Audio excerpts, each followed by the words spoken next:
Yo,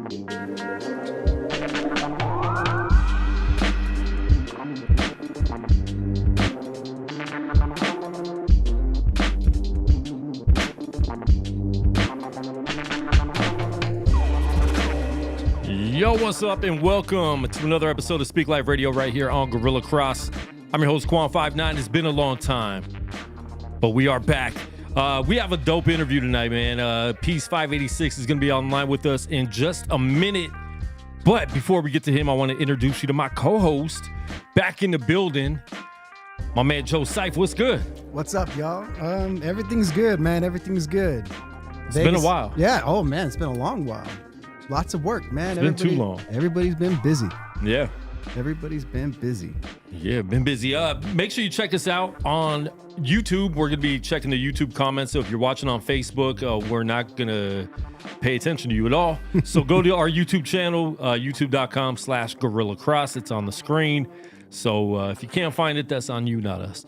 But listen, like and subscribe to the channel because we're going to be doing a lot more there. We've been doing a lot more there. You can check me out on Unnamed Sports Show. We're talking about sports a lot. Usually on Mondays at 4 or Tuesdays at 4, depending on the day, depending on what else is going on. So make sure you guys check it out. And thank you once again for tuning in and being here with us tonight on this beautiful Monday evening, which, they messed us up. It's been the time, you know what I'm saying? They did that time thing that they were supposed to take away. And then the government decided they didn't want to. Last year was supposed to be the last year of us changing the clocks back to this time.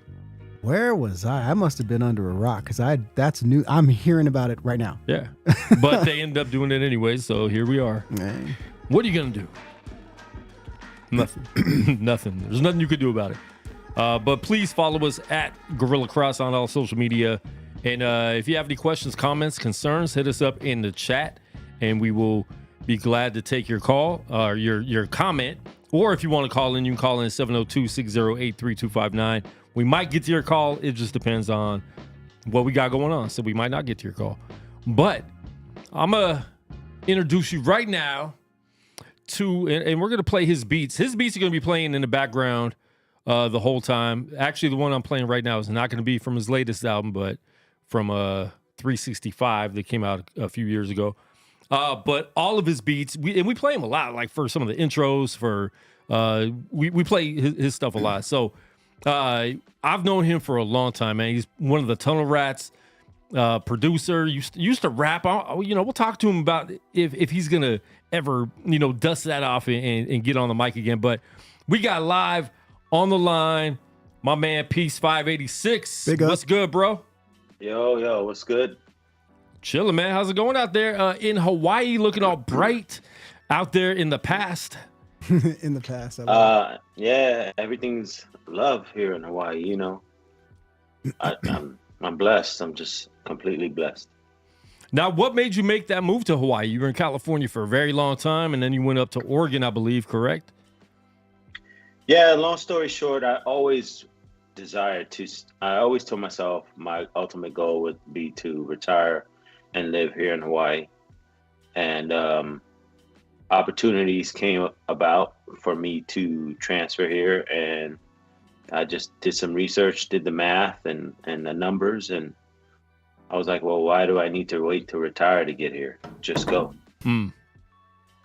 So, yeah, I'm here. I've been here a year now. And I was in LA this weekend celebrating and visiting my family, and I was ready to come home after day 2. Really? Yeah. Mm-hmm. Yeah. And so happy birthday to you. You were out there celebrating. Thank you. How old are you now? I know you don't look your age. 55. 55. Man. And he's looked the same age since I've known him, and that's been about 20-something years. So that's crazy. Yeah. Man. But shout out. I mean, blessings to be able to, be older in age, but still have the young soul, have the young mind. We're going to talk about this album, how, you're talking about you're in your prime, which I love because especially in hip hop, that's the culture we're in. They seem to look at people that have been doing it for a long time. If you're over 30, like you're old and you shouldn't be doing hip hop anymore. You shouldn't be making beats or rapping. So I definitely want to get into that more too. Okay. You know, talking about that. So let's jump into that a little bit.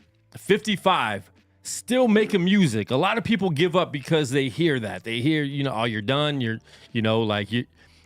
a legend, but quit making new stuff. How do you feel about that?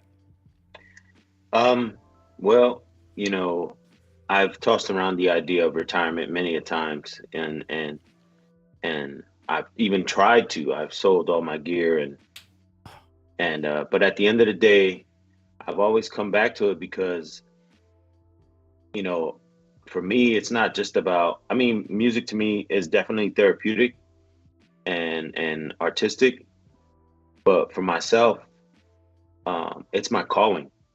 And I really take it that way.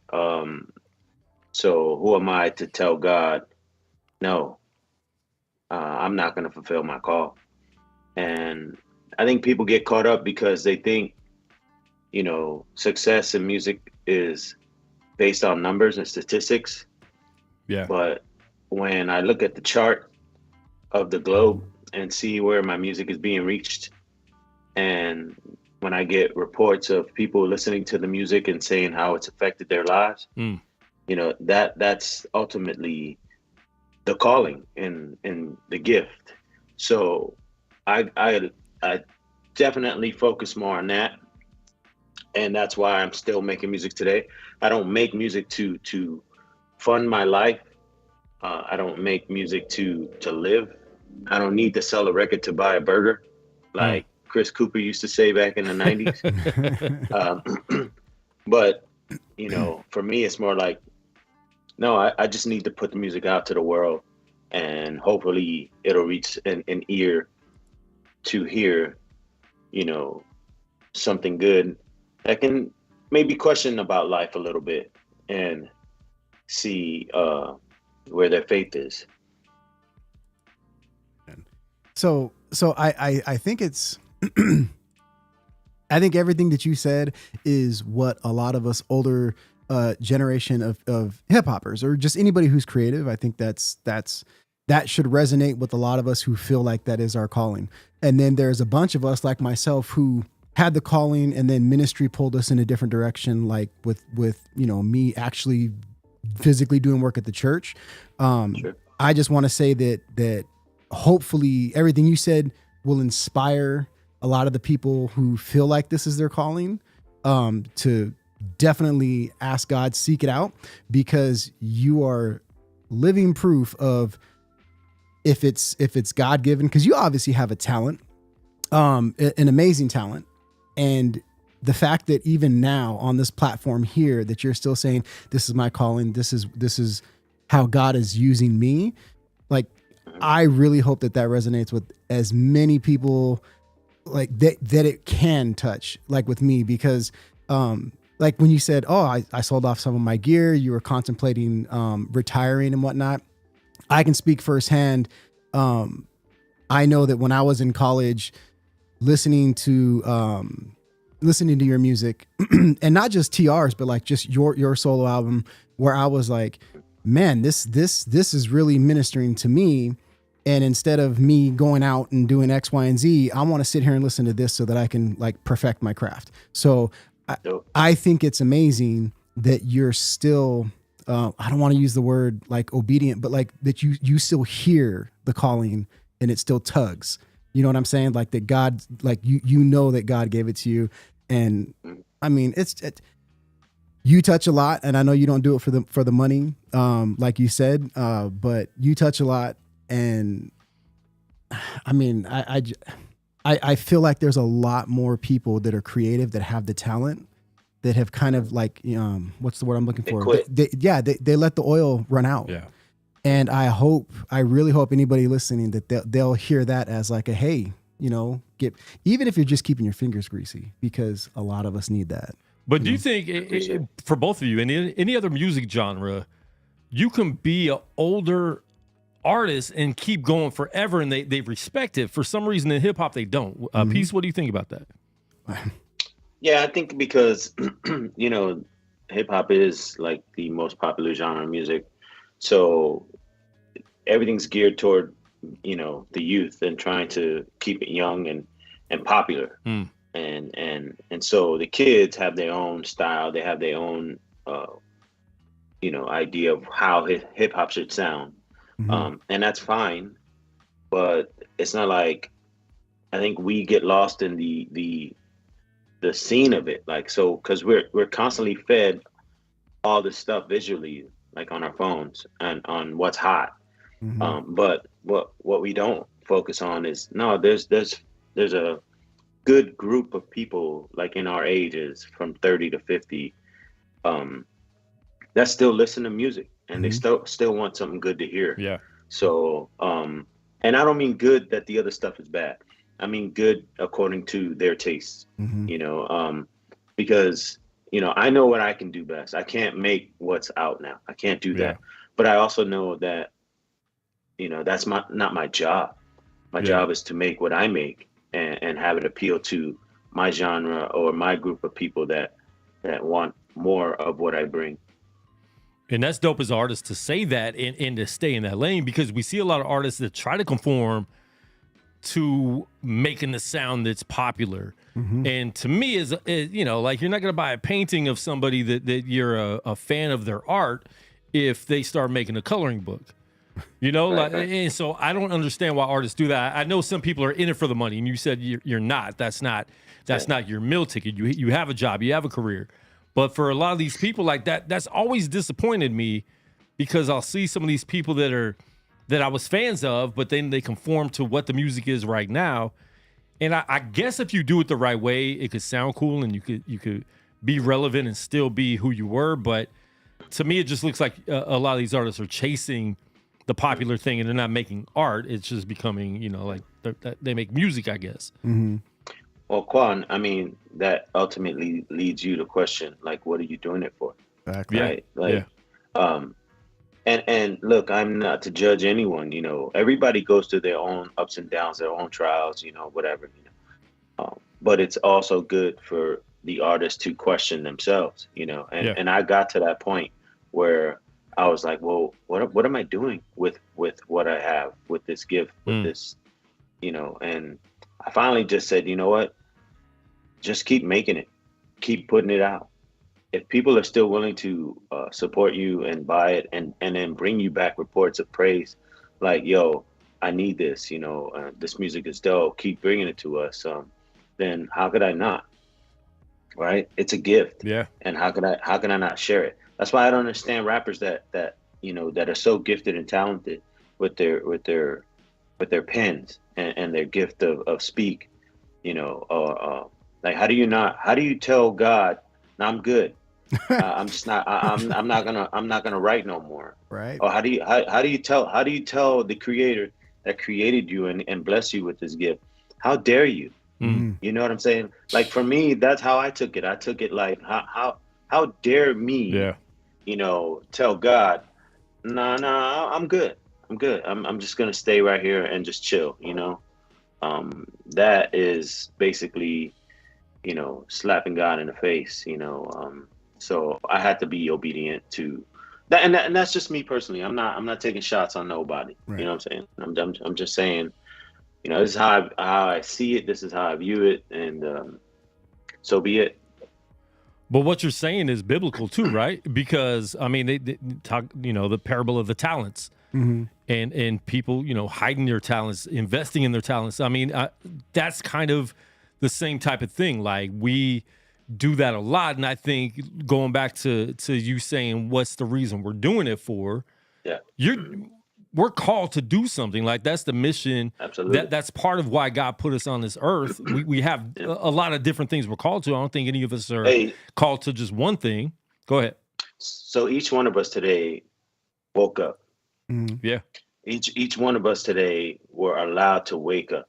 Yep. With that alone, that's God telling us, fulfill the call. Man. Yeah, that's good. You know what I'm saying? So today I got home from my weekend, and today I'm plotting and planning my next, book that I'm about to create. sonically, you know. So I'm starting to think like, I'm like, God, what should I do next? Like, it's hard because, you know, I've done a lot, but I do want to be new. I do want to create something different. So I'm trying to have this conversation with God right now. Like, where am I going? But my point being is that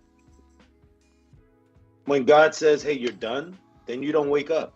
Then you're done, you know? And then he says, well done, my good and faithful servant, you have, right? Right. So we're done. That means the calling's over. But if you are allowed to wake up, you're not done. Right. So then what are you doing? That's good. It's good. And I think that answers the question that a lot of people have. Like, should I keep going? Should I keep doing this? Absolutely. That's the answer right there. Until it stops, until you stop. No, yeah. I like that. You basically don't have a choice until you are exited. Yeah, that's good. You know what I'm saying? Like I don't have the right to tell God like, nah, I'm good. I'm straight. For real. You know? No, so if I wake up today, if I wake up tomorrow, then what am I doing tomorrow? You know, do I get in the room? I mean, yeah, there's some days where I don't feel like creative, so I say, no, I just don't have nothing, and God understands that, you know. But you know, at the end of the day, you can't be lazy. You got to get to work because your days are numbered, and God has called you to fulfill His calling in your life, His purpose. Yeah, and so let's get to work. And I think a lot of people use that too. I mean, I feel like we have bad days or bad seasons. You're like, man, I'm done. I'm retiring from this. And some people even do it for attention because they like the attention that they get on social media. And you got everyone say, oh, no, don't quit. We need you. And, they get the likes and the comments and stuff, and that boosts them back up. But we've seen it so much with rappers. And I'm like, you don't have to retire. You can take a year or two off. You don't have to say you're retired, And we see that a lot. Well, life has to happen in order for you to write a story. Yeah.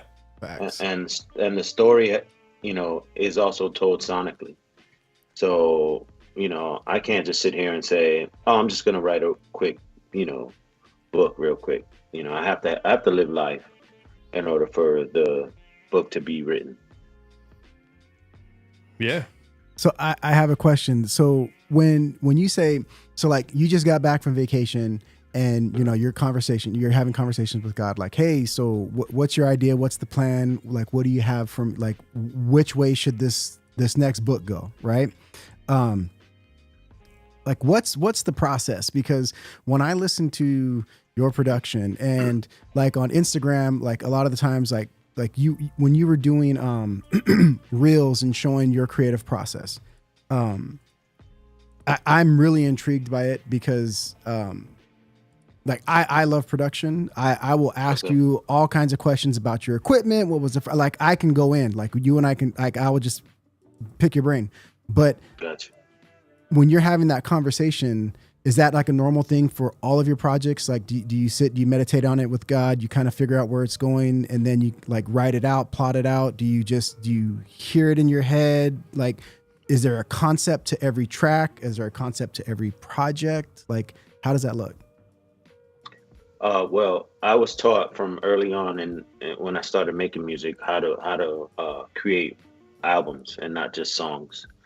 So when I listen, when I create automatically, yeah, I might make like 30 beats, but ultimately it's to condense it into a group of like an album or story, something that sounds like a beginning, middle, end story kind of thing. So there are people that create songs just to push singles, and that's fine.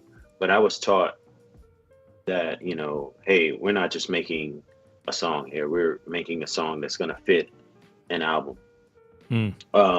So when your question is like, when I have this conversation with God, it's not really like me asking God, like, hey, God, can you give me this new thing or whatever. It's just me waking up and absorbing all of life and going through it day by day, and then just creating as I go.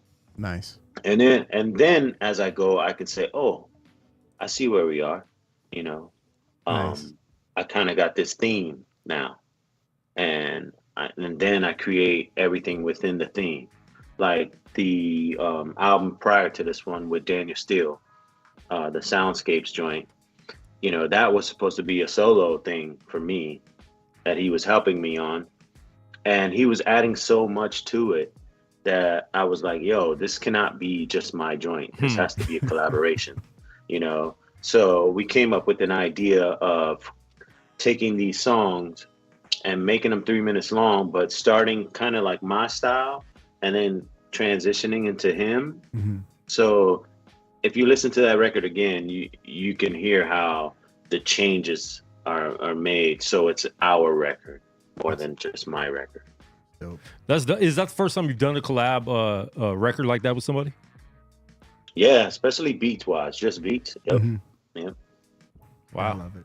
That's dope. And you know what? I gotta say this, like, because like I'm not saying you're prideful, and I'm not saying anybody who creates is prideful, but I like the idea again, and I hope that everybody who's watching and listening will take this and not be afraid to be like, oh, I'm acting in pride. Like, I like the idea that you say, like, you don't ask God, like, hey, show me, place out every step. You know the gift in you.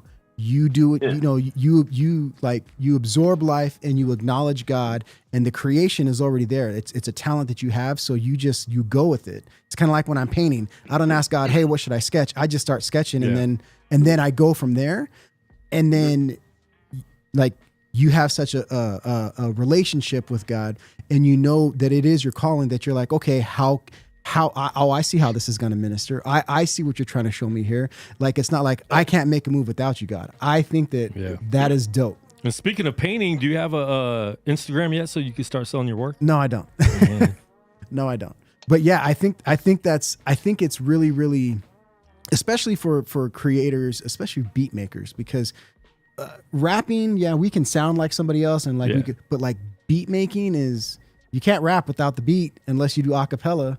You know, so I feel like production it's kind of like the DJ. It's the backbone. Yeah. You know what I'm saying? Like this is what totally. we need. 100%. You know, and so I feel like producers have a harder job than just like, you can be clever with the gift of words, but like making a sound a certain way. Like, oh, you can hear words just in the music without there being words. That's dope. And all of your projects are so different. I think that like, I feel like there should be more productionists that take that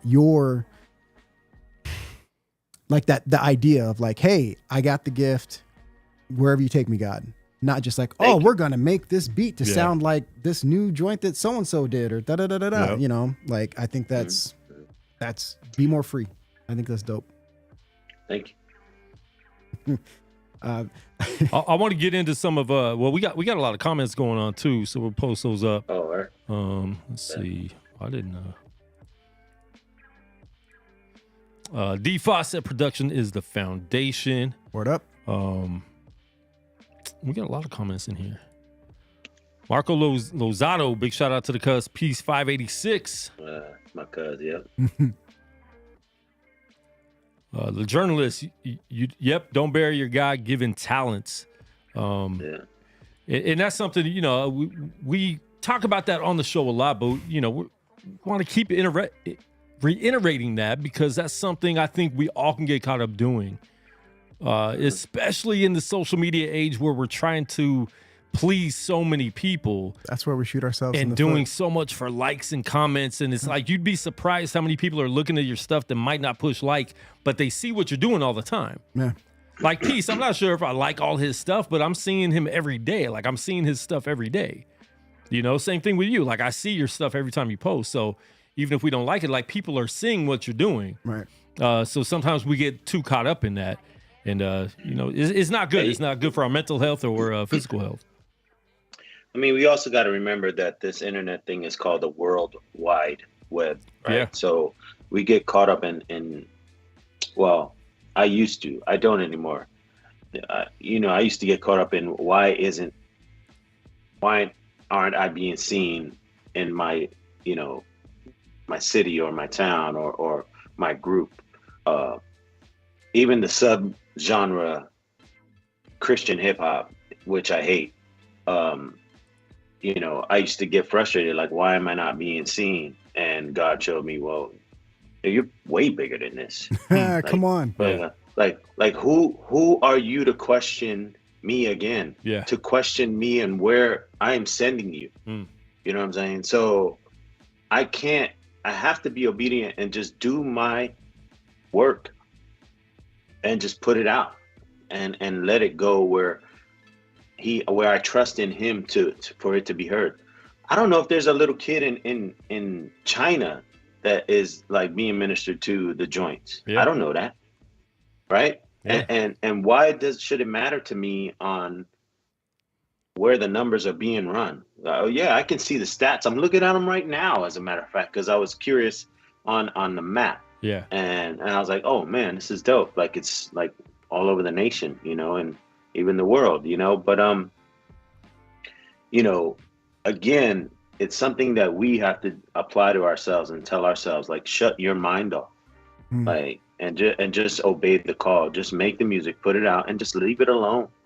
Yes, it's good to promote your stuff. Of course, it's good to show, hey, I just put out this record.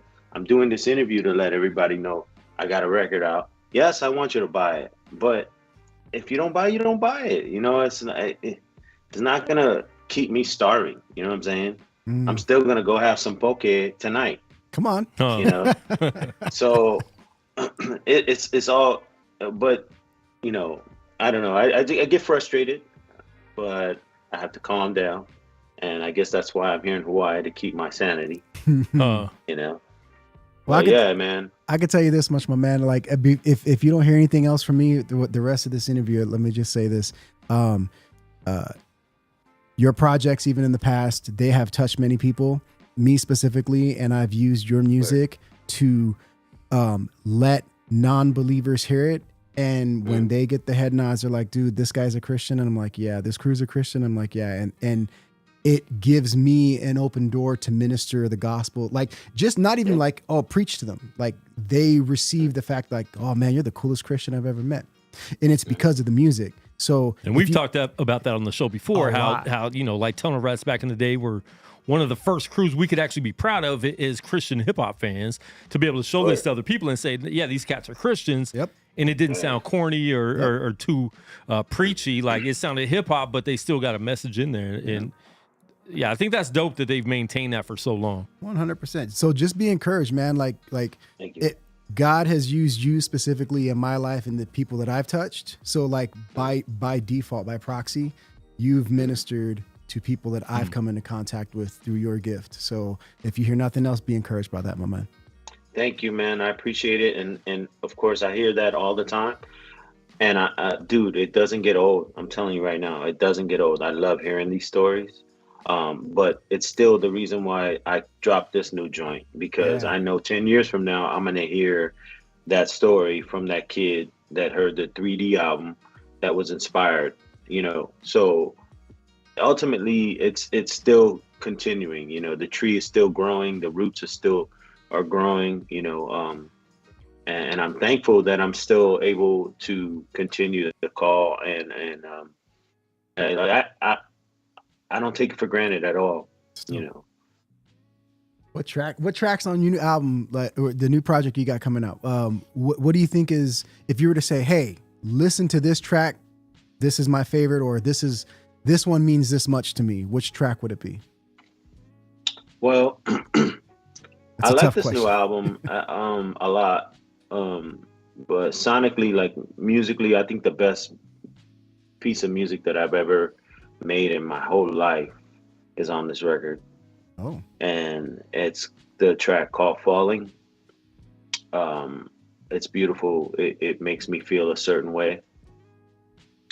And the next track would be the last track called Closer.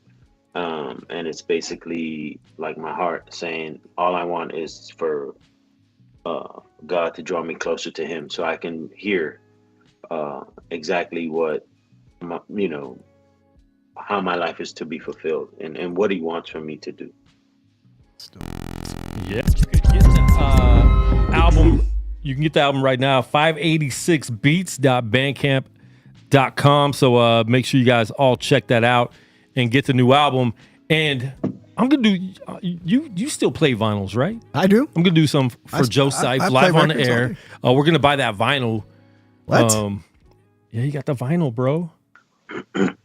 Thank you. You got vinyls. How's that? How the vinyls been pushing, man? Because I know you want to keep them going for future projects, but I know like if you're not selling them either, you're not going to keep making them. So how's that push been with the vinyls? Yeah, so I definitely so with the first joint that I pressed the vinyl with Daniel, it sold out. But I only pressed 100 copies.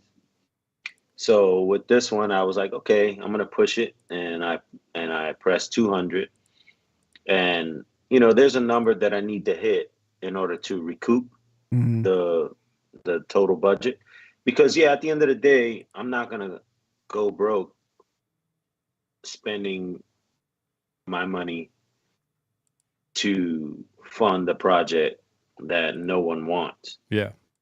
Right. So I have not hit that number yet. So I'm blessed with every sale, but I also know that things take time, and I'm being patient. But I do have an idea for the next one, and the next one's gonna go back to 100, and I guarantee you that one's gonna sell out in probably 10 days or so. Okay. All right. So, but I'm not gonna do that until I hit this number. Yeah. Well, you got one more. You got one more sell on the vinyl, man. And I'll probably buy one for myself in the future too. But yeah, I don't know when your birthday is. When March? It's good looking out. Wait, when's your birthday? It's next year, man. It's next year. My birthday's next year. He's one of those people that don't like telling his birthday, birthday. But yeah. The emojis aren't working on here, but Soup the Chemist put some birthday cake emojis in the chat. Yeah. His birthday's coming up too. Okay. Soup's getting up there. He's going to be 75. Something like that. Dude, man. Well, shout out to Soup. We had the pleasure of having him in the studio, a few months ago, 7 months ago. So yeah, I saw that. And I'm blessed that he's still creating too. And, he's still doing his thing. Again, if he feels like that's where he needs to do with his calling in his life, man, more power to him. And, but it's just our job, man. I can't stress it enough. It's our job to just fulfill the call. But I think there's so many other people in our age range, Peace, that have that same feeling, that have quit though. But they still have that urge to make music. I have that urge once in a while, but my hard drive with all my sounds is dead. So I just don't do it. But the fact that so many people have quit on that because of how they might be perceived, or being called an old rapper, there's a fear in that. And I hate that hip hop has that, because these young cats wouldn't be doing it if it wasn't for the people in front of them. And I feel like there's such a lack of respect in the hip hop foundation that it's just weird to me that it's like that. You don't see that in anything else. You don't see that in sports. Like they respect in the NBA, they respect Jordan and Chamberlain. They respect the history. But for some reason in hip hop, it's like, screw the history. This is what we're doing. Even genres of music though, you don't see people talking smack on the Rolling Stones. Nope. Ever. You know what I'm saying? And they can still tour at the age of 80 years old, Like they're still selling out. Right. So like with rap and hip hop, but this year is different because of the 50th year, and I think there's a lot of acknowledgement and recognition, which was dope. But prior to this year, it was. And actually, the funny thing is, this year there's more old school artists selling out than these young cats that have 1 million followers on Instagram. But you got Wu-Tang and Nas coming out to Vegas selling out the MGM. Bro. You got Wu-Tang going everywhere selling out. You've had Ice Cube selling out a lot of places. I mean, that's true. This year has been different, and I think that people have seen that because of 50 years of hip hop. But we need to keep that going on from there. Yeah, it's just a matter of I think for artists to still make quality music, and it can continue. But again, I've always said this from I don't know how many years I've been saying this. Everything always comes back to boom bap. Everything always comes back to the original art of hip hop. Everything Yeah. it always goes some direction. Like, you know, it'll go gangsta, it'll go down to dirty south, it'll go, you know, to the mumble joints, you know, but it always comes back to the kick and the drum and the MC. Mm-hmm. So I always try to tell people, just be patient, you know, let it do what it's supposed to do, you know. But for me as an artist, I got to just stay in my lane and just keep pushing pads and reach my people. You know, a lot of people also get caught up in, well, the popularity. Like, you've been doing this for 30 years, but nobody knows you. Well, you think I care that people? Again, it's not my calling to Be known. be there, Yeah. right? So, But Peace, I'ma stay in my lane. isn't that the great thing at the age we're at right now? The fact that we don't care anymore what people think, because I mean that's allowed That's a beautiful me thing. to create a lot more and not care. Like if we have 100 people watching, 1,000 Yeah. people, or 10 people, like I'm having fun creating, and it really is, man. Like people will try to make fun of my age sometimes, and I think it's hilarious because I like my age now more than I did in my 30s, you know. Right. And Bro, I don't did care you what people know- think, and I'm free. We have a freedom when you don't care what people think. It really is a freedom. Did you know that? Do you know who Quincy Jones is? Obviously, right? Yeah. Right. Okay, so you know his history with Frank Sinatra and being a big band, all in his 20s, 30s, right? Yeah. Did you know that he didn't create the Michael Jackson the Thriller album until he was like 50 something? Hmm. So, like, if I look at that, and I'm not trying to compare myself to Quincy Jones, but by no means. But the fact is that he knew his lane. He just stayed and just created, and he woke up every day and said, I got to work. This is my calling. This is my life, you know. And he basically went from there to mega star. Yep. You know. So I think we get lost in this time frame where we're supposed to hit these points by this time and that time and whatever, when we really just need to not even focus on time. What is time? Mm-hmm. No, even Morgan Freeman was in his 40s when he started acting.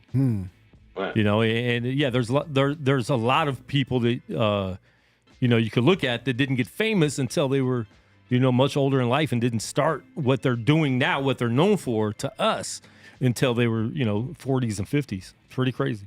Like I know for me myself, like I'm not a rapper anymore. I can't do it.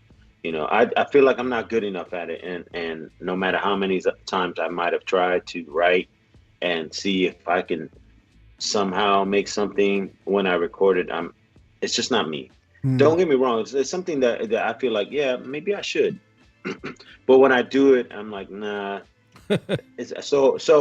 So I gotta stay in my lane. I know my strengths, you know, and my strengths right now are just pushing pads and chopping samples, and then getting my friends like Taylor Gray to write what I feel is, you know, words that can reach the world, so we can do it together. You know, he can be a part of my path, and I can be a part of his path. You know what I mean? Yeah. I still wish that I could have heard at least a verse on from you on any of the Battery albums. That would have been dope, because that would have been that's like, you know, that would have been like the dream team, man. You do know the theme of the Battery. You do, like, you don't, you know, Tell me. the Battery. All right, so we're baseball geeks. Okay. And so the Battery is baseball lingo for the starting pitcher catcher Okay. of a baseball game. Right. So, like, let's say you got Andy Pettit and Jorge Posada. You know, You could use some Dodgers, bro. No, we can't. But that would be the Battery. Like, Okay. So it was basically, I get it. he was a pitcher, I was a catcher. I get it. I like it. So, All right, and speaking of the Battery, we have to see one. We have to get one more, right? And Journey's in the chat right now. So Journey, what's up? Man, why you putting don't We need That's my another. man. We need That's my another brother. I love battery that album. dude. But I'm gonna just keep. Journey gets every beat I make. I make a beat, and if it's dope, like I send it to him. I don't expect nothing from it, but I send it to him, and sometimes I'll get like a little one word back like dope, or sometimes I'll get like this, yo, I almost picked up a pen today. Ah, Like, ah. you know, but it's never like, yo, I wrote. So, well, I think a couple times I go, he sent me like 2 lines. And he was like, I wrote these 2 lines, check it out. And you know, he teased me like that. And I'm like, all right, yo, I'm That's funny. Yo, so but you you know, who knows? you said that right now, like staying in your lane is just pushing pads, right? And chopping samples. So I have to ask because what is your favorite production machine out there? Like, what is your favorite, and do you prefer? So the 2-part question: what's your favorite production machine, and do you prefer sample packs or actually digging real samples? Okay, first of all, I want you to know that I've pretty much purchased every drum machine that ever existed. Mm-hmm. And I've sent so many drum machines back. And I started with the MPC60 Big up. back in the day in the 90s. Isn't that the picture you and, got in on the album? The black and white the cover? Wizard Sun? Yeah, the black and white cover, yeah. Yeah, that's Yep. the MPC60. Yep. That's before I had now, that was Peace. That was before I had any studio equipment. I used to look at that picture like, man, I would love to have a beat machine. yeah. No, trust me, I love that I got Yeah. to have a beat machine. So, yeah, part of me signing my record deal back in the 90s was like, I need to have a drum machine. You guys have to buy me a drum machine. So That's dope. I love it. That's dope. it was like $3,500 for that drum machine back Yeah, that in was the a day. lot back then. Holy moly. Yeah, and it only sampled up to like 30 seconds, 30 or seconds. something like that.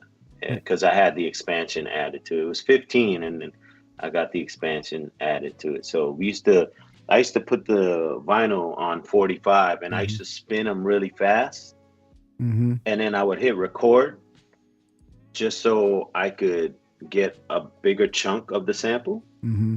and then I would slow it down and then chop more pieces of the sample. Isn't that the same amount of That's time dope. that the SP12 had too? When the SP1200 Yeah. first came, it was like Yeah. it was like a limited amount of sample time. Yeah. Yeah, they're all of them. They were all that small. Now it's unlimited. You know, you have so many. You could do so much. But right now, I use the Ableton Push 3. Yep. Because it's their first standalone unit. I wanted something where I can like take to the beach, or like if I do a live set somewhere, I can just push from there. I also have the SP404 that I sometimes try to play with for their effects, but yeah. I don't really use it. More than anything, it really isn't about the drum machine. It's about your DAW. Mm-hmm. Mhm. So I use Ableton, and I have to say that, like, without Daniel Steele in my life, I would not have gotten to the level where I'm at right now with making beats. Mm. That's dope. That's dope. And theory. Yeah. So basically, me, Theory, and Daniel are like, those are my two. Like, okay, look, I'm trying to get this sound, you know, and they answer all my questions. So That's dope. yep. Do you prefer sample packs or digging samples? Oh, part 2. So yeah, I do buy sample packs. I do have a subscription with Splice that I use, and I do sample from records. Okay. I sample from YouTube.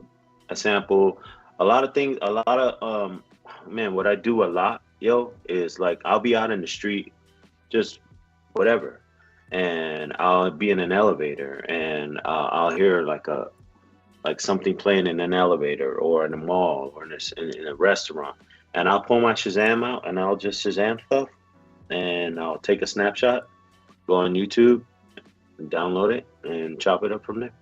I love it. Okay, so I don't feel so bad now because I do the same thing. Like I'll be listening to I'll be watching something on Netflix and I'm like, oh man, that was a great bass. Now I'll rewind it and like put my Shazam on and then I'll go dig it later. So like, that's cool. That's cool because go ahead. It's not about how the process, bro. It's not about the process. Like if we were to judge the process, people would be like, well, why are you using 2 turntables to make these loops repeat themselves back in 1978, 79? You know what I mean? Like, so it's about the sound. It's ultimately what you use to get the sound you make. I like it. Yeah. I like it. And shout out to all the legends we have in the chat. Journey Big, Soup the Chemist, Shamesworthy. I want to talk about a show that I did not make last year, and I'm very upset about this. Oh my gosh. That was this year. That was this year. When was that? Like February? That was early in the year. I heard about it after the fact. I told you afterwards. I was so upset. Man, talk to us about that because that's something that I hope we see that again, but we might not ever see that again. But Tone Rats got together and did a show, and it looked amazing. Just tell me from the nostalgia standpoint, getting everyone back together again. What was that like for you? That was great, man. Of course, I always love being with my people, my family. Even if it's not music, like if we would just go. Sometimes we would go to Mantra's house or Albert's house, and just for family birthdays, barbecues, hangouts, whatever. So it's always been good just being around the homies, and we play some classic hip hop that we just love listening to, but at the end of the day, like we know we the dopest. So for us to be able to reconnect and be on the stage and just deliver like the way we did that night, I was like just standing back like, oh my God, like we could still do this. Like this is crazy. Like it never, it's like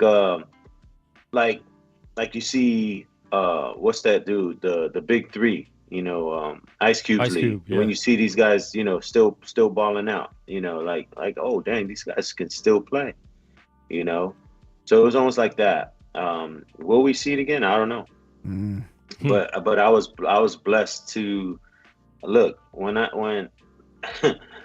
when Journey told me he was gonna be there for sure, I was like, don't make me buy a ticket and fly out there.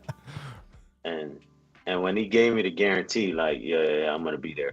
Especially the way he said it, yeah, I'll be there. Yeah. Not all excited. He didn't sound too excited that he wanted to be there, but he was like, yeah, I'll be there. But when he was there and he was in the moment, you could tell that he was like, yeah, I'm here. I still got it. Mm-hmm. That's dope. People are shocked because Journey does not come out much at all. He, for a long time, we haven't seen Journey in public really or do interviews, and we got an interview with him. I mean, it's probably been like eight or 9 years now. But people were hitting me up like, yo, how did you get Journey on your show? And I still have no idea. But he did it for us, so I appreciate that. I don't know how he made my birthday last night. How was your birthday out there, man? How was it? It was fun. It was a good time. It was good to be with my family and my people and just be in the midst of good music and family. Yeah.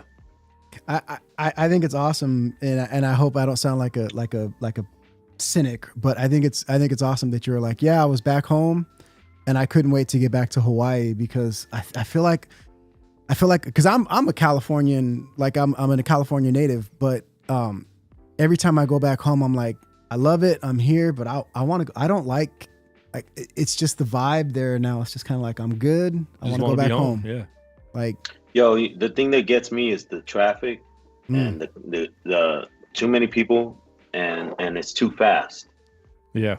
It's just too fast. Like driving 80 on the freeway is just like normal, and it's like, I mean, we're going 80 and people are passing us on the freeway. Like, yo, what is going on? Tell them. Yo, so I've got to the point where my pace of life, of living here is just so, I don't know. Do I want to go to the beach? I don't know. If we do, we do. It's just wake up. The sun is out. Let's just go do whatever. And so slow, which is cool. What I want. Now, what part of Hawaii are you in? Well, right now I'm on the west side of Oahu, Oh, but I will be moving to the east side of the island at the end of the year. I like it a lot on that side. It's more lush, a lot more rain, and a lot more green.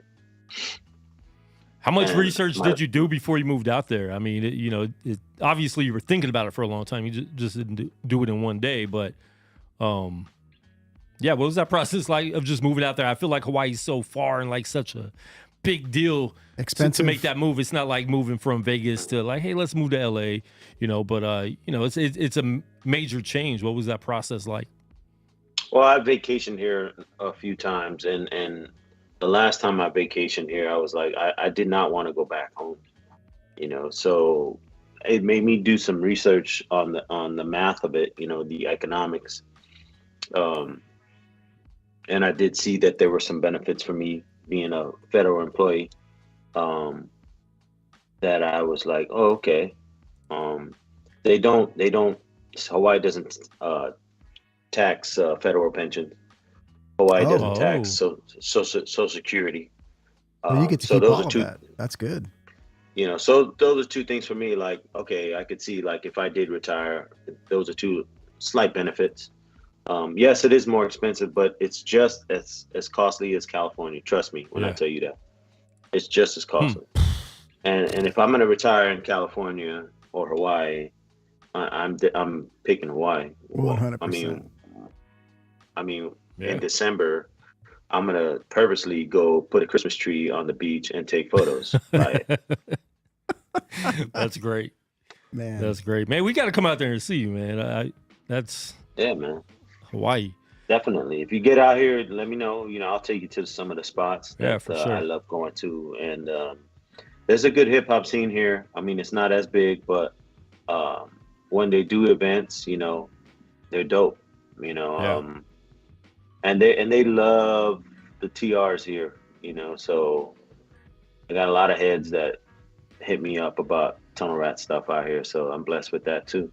What's the most surprising place you've been to where somebody's recognized you? Oh man, I don't know. In the country, I've never been out of the country. So you never been out? No, I've never been out of the country. I've had many close opportunities, but I don't know, man. That's a crazy question. Probably somewhere in the Midwest. Okay. But that's all Bible Belt country anyway, so I shouldn't be too surprised. Yeah. Yeah, that's all right. We got a comment from the journalist. What are you loving about Hawaii as an environment to create in? Has that changed your creativity being in Hawaii? That's a good question. Yes, I feel it has. I feel it. I'm definitely more relaxed, and also because of Hawaii has some spots in it that reminds me a lot of New York. The graffiti, they like people play basketball in the parks. In California, you really don't see people at parks, hanging out, But here in the parks, you see kids at the park playing ball or all the time, like in Honolulu and Waikiki. So I felt a little, in Chinatown too. There's a lot of, I felt really edgy and a lot more closer to the hip hop. So a lot of this record that I made was here. So that's why you got a lot more boom bap-ish, a lot more breakbeat style beats on this new joint. Yeah, I want to get to some of the tracks on here. So let's get into 3D a lot more. Give us the concept behind the album, man. I know, and you have a lot of wrestling, takes on there. I didn't know you were a wrestling fan. Are you a wrestling fan? And I mean, I am 55 years old, so I grew up with, watching wrestling, even before. And I also lived in Miami, Florida when I was a teenager for a couple years. So I used to watch the wrestling on TNT. So like Ric Flair, like before, and my man, Dusty Rhodes. Yeah, Dusty Rhodes on there. So before they were WWE like popular, and so you know. So yeah, big time. My dad used to take me to wrestling events when I was a kid. So That's awesome. That's yeah, dope. I'm a huge wrestling fan. Well, not anymore. I don't watch anymore. But Yeah, I'll go back and watch some of the old school stuff. I know Peacock has a whole bunch of WWE and going on YouTube. Because the new stuff is like, all right, I don't really know these people like that, but going back and watching some of the first WrestleManias and stuff like that is pretty dope. But all right, 3D, give us the story behind 3D. really, there's no concept. This is the first record that I really didn't have any concept. The reason why I call it 3D is because of the graffiti piece on the cover. Okay. My man Keith, who designs all my stuff that's here in Hawaii, he drew that graffiti piece and he called it the 3D bubble. Huh. And so we thought of an idea of maybe to create a way we can have the 3D album cover, and I was hoping that we can drop some 3D glasses so it can jump out on you. Oh, okay. But it didn't work out. So, but that's cool because it still looks like it's floating, So, Yeah. So yeah, that was basically the reason why I called it 3D. But as far as the music is concerned, I wanted to go back to breaking, chopping break beats. So it's a lot of break beats that I chopped. It's not a lot of original drums. And I wanted to just go back to the day where, when I used to chop break beats. And then for me, in any music that I make, I'm a sucker for melodies and big drums. So that was basically my thing. I just want to pound beats and put pretty music behind it. It's dope. Yeah. And, I texted you right after I listened to it, man, and said it's one of my favorite ones, especially the things you put out recently. And I like all your stuff, man. I right when I see it pop up, I try to go listen to it. And, there's even times you've sent me stuff before it even has come out, which I appreciate. But there was something different about this where you could tell there was more of a, there was a lot of energy behind it. And I don't know if that's from being in Hawaii, being more free, being more relaxed, but you could just tell there was something behind a lot of the beats. And then you had, I think, 2 songs with Taylor Gray on it, correct? And that's the only vocals on the whole album is 2 tracks with Taylor Gray. But I want to play a couple of these right now, and then we'll get right back into some more. But this is Peace586, and I'll just play a couple 30 seconds of a few of these tracks right here. Okay. The truth.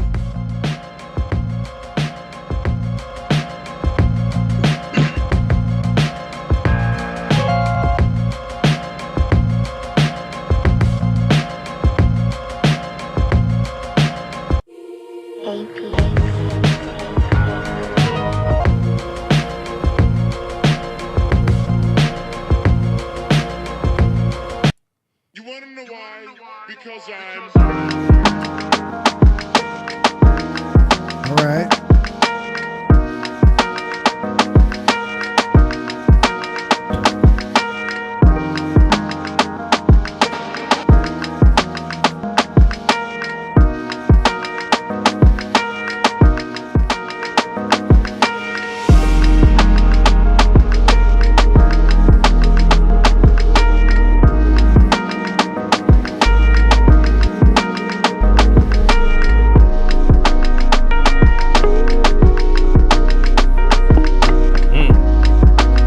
how does it feel to be a legend? I said, I ain't retired, I ain't a legend, I'm in my prime. Dusty Rhodes right there. I love this beat too.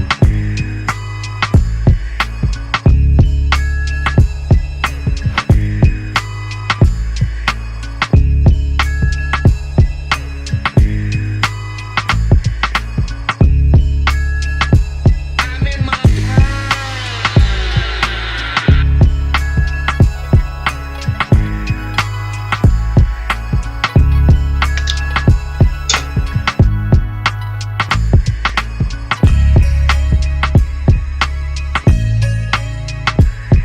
That's one of my this favorite country, ones right in there. this universe, all over the world now, reaching out because the love that was given me, and this time I will repay you now because I will be the next world's heavyweight champion on this hard time, blood time.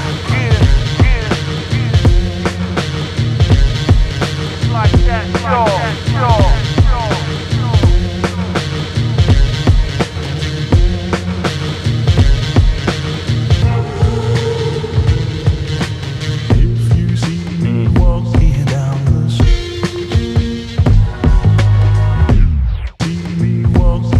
So dope. Those drums are crazy.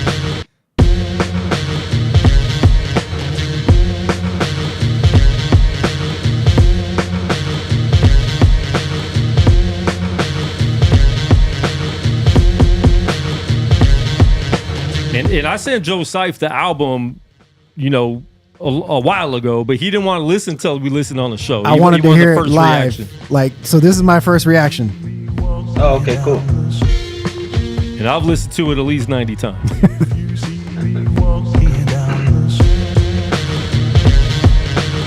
Hard Time Blues, yeah. I mean, and there's so much flavor on this album. That's what I like. Like, none of the beats sound the same. Like, they all have something different. Thank you.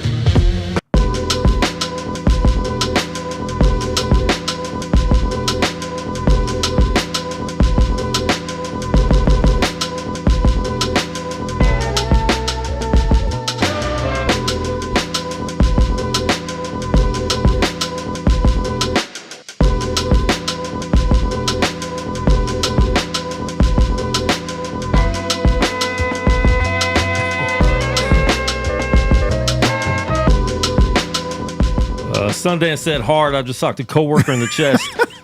Watch out there in New Zealand. I don't know the laws out there, but I don't think you can do that at work.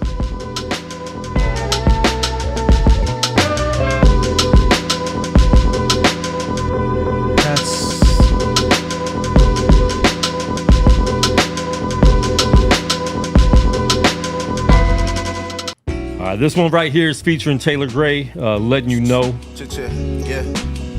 I'ma just come right I in. want to hear you guys make a full album together. I do too. Yeah. Without a care in the world, before I felt all this risk, to be careful with words. We can fight about the silly ish and sleep on the feeling. Next day, laugh it off like we knew the healing. When I could take it for granted, when I could love who you are, still barely could stand it. Now I see you all alone, like how can you manage? How could you not need me? When I stretch out my hands, I be staring at these photos, I don't know who I am. If the past all changes, then I show you my plans. When I dream about the times that I saw in my mind, when we always together, yes, it's all in my mind. And I appreciate the ways that the Lord filled the space. You might not know it if you looking in my face. I age different, relationships can change. Can't promise your age with them, can't promise you stay with it. I look at my name different, like look how the gray feel. It's Jorah in grayscale. I read from the Torah and you say that it's hate mail. You live by the pool, then you pray that you made well. It's better to stay still, like it won't kill you just to lose some control. It won't kill you just to loosen your hold. Yeah, he did beg me for that beat. So we're gonna pause right there and then we'll get to the rest. But yeah. Soup said he begged you for that beat. Why'd you say no to Soup, man? Yeah. Well, I don't say no to Soup. I just told him it's for my record. I didn't say no, but yeah, he wanted the Gun Hill joint. Okay. Mm-hmm. All right. Yeah. Tell us about your relationship with Taylor Gray. Like I said, man, I think that'd be a dope album collab, you and Taylor. Yeah, I love that brother. Like seriously, he's one of the greatest humans that I know and that I've ever known. He is such a humble dude, but so God-fearing and loving at the same time, you know. And when I was going through all my difficulties in my life with my wife, and when after she passed, you know, I really needed like a group of people that would that just give me some type of solid foundation on that I know I can go to and get a word from, you know, and he was one of those dudes. and not just like a word of God, not scripture, just a word of like, yo, I'm here for you. Don't give up, keep doing what you're doing, in the most realistic way. And every time I hear him rap, it's or rhyme, he speaks to me. I feel like he puts his heart into his lyrics, and no pun intended, but he speaks life. Yeah. It's dope. Well, I hope we do see a collab album with that, just because you do have that relationship. So I think it would come out different, than just a producer and a rapper getting together just to make some music. I think having that deep relationship would definitely make for some very creative art too. Yeah. I think so too. I would love to do that. What were you gonna say, bro? I hate to sound this way, but I'm just like a collab, like let's say with like your brother Journey, like that'd be more like, hey, we're just flexing on y'all because we know we can. Like, we're gonna house you. This one would be like, hey, we're gonna minister to you. Like you're gonna feel us. You're like, we feel what you feel, and we're gonna make it be felt. Like I feel like that's what it would be like, and it's definitely needed, especially in 2023. Yeah. I hope he listens to that, and then I hope he says, yeah, I'm down to do that. But again, there's a time and a place, and if he does a lot with everybody. He's all over the place. He's always with the cats from, I can't remember their names right now, but he's got a bunch of producers. Like he works with D Steel and Swoop and Quit. Yeah, everybody out there in Ohio. Yeah. So yeah, he's got a bunch of producers, and that's good. He should be doing that. But I hope that one day he can say, "Yo, I want to do an entire project with you." That'd be dope. I would love to do that. Dope. That would be. Let's make that happen. I know, right? Do you are you producing for other people? Like if people just want to buy a beat off you, the regular rapper off the street, or people online that hit you up that hear your beats. Do you produce just like single tracks for people out there? Good question. Not really. I mean, I can, and sometimes I desire to sometimes, but then I always go back to like, man, I don't know. I just want to do what I want to do, and if I feel led, then yeah, but it's got to be real special. Now, do you have beats that don't necessarily make the album that you could, put up on your Bandcamp for sale or something like that? I've thrown away more beats than people made. That's how I am with my artwork. I feel you on that, man. I feel you on that 100%. So yeah, I got folders, and but at the end of the day, that's what we're supposed to do. Keep creating, and sometimes I revisit them. It's always good to keep creating, because like if you're a painter, right, you'll start on a piece and then put it aside and come back to it like maybe a month later and be like, oh, let me mess with this again. Yep. And then sometimes I'll say, oh yeah, I'm gonna change the drums here, and matter of fact, on this record 3D, I use a sample that I've used before, on another record. Well, I'm not gonna tell you which one it is, but I just flipped it differently. Wow, Put different drums. That's dope. We have some people in the comments asking for the folder. Oh wow. Okay. Man, that's how I am. What's your bank account like? I know, right? Hey, like I'm the same way. Like there's not a lot of people that have as much of my artwork on them as Quan does, because Quan's family. So like I'll be like, yeah, here's some stuff that I worked on. We need more. I don't want to I don't even want to put a price on it, but here, display it. And there's like stacks at home. And it's the same way. Like if you got I bet you have folders from years ago that you're just like, it's probably heat, but you're like, Dude, whatever. I got hard drives. I mean, let me just say this: the Tunnel Rats have a folder. Man, What they do with it is on them. We need that folder. Hearts, for sure. Hearts are getting broken. I got a question. So I think it was on the third track that Quan played. So like the drums, how you said that like you like hard drums Big drums, in yeah. your big drums when in your production. I always take this to heart. Cool DJ EQ, like he kind of like mentored me a little bit and was teaching me how to like just lay down drums. And he said, as long as your drums hit, and as long as the drums hit the track, that you'll get the head nod. Like that's what you want. You want hard drums. You want really good drums. So what would you suggest for people who have hard times, like dry spells when it comes to like the melodies, or, you know, like, cause not everybody's going to find that golden sample, you know what I'm saying? Where we can chop it up. Like if you got good drums, but you're trying to find a good sample, like, do you ever hit a dry spell where you can't find one? And if you do, all the time.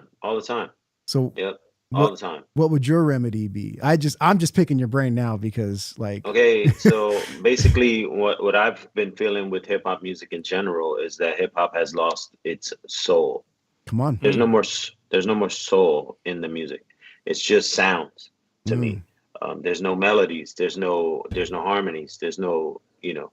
And so for me, when I try to find samples, I search for the soul.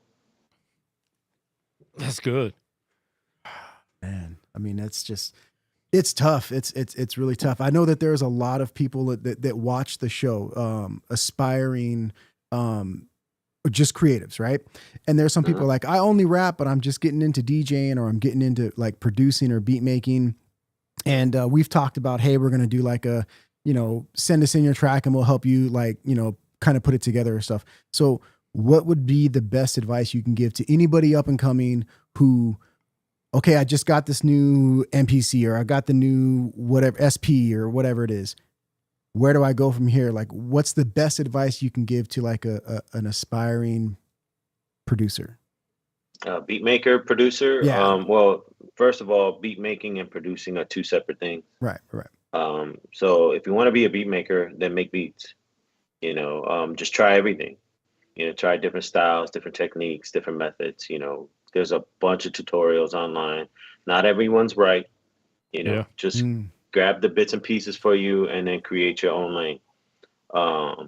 It's a good idea to try to mimic someone at first, and then after that, figure out, okay, no, but I'm gonna do my thing. Now, don't get me wrong. At the end of the day, everybody sounds like everybody, right?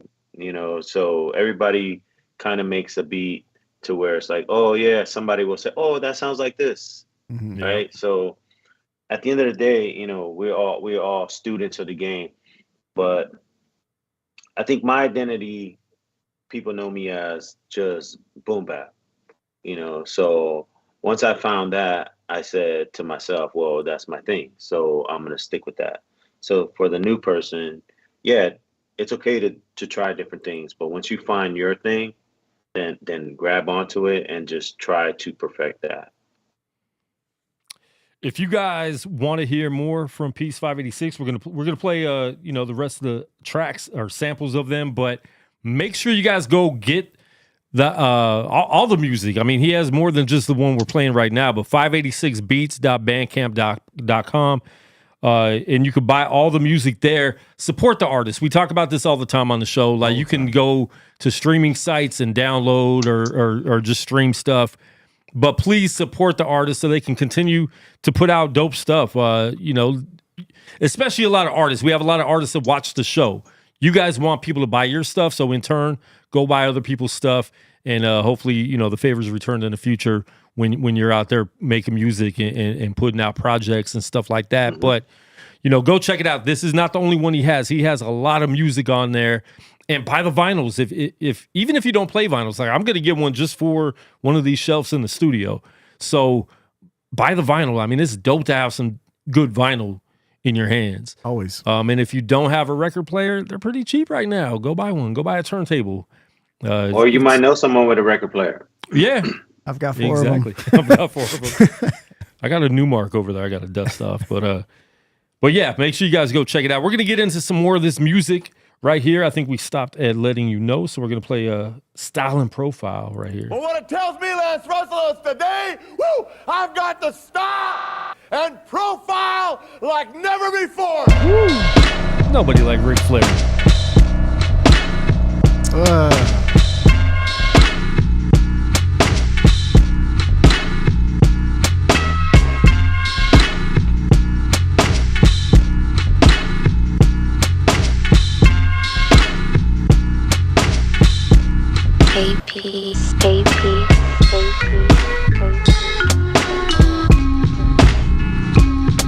That's dope.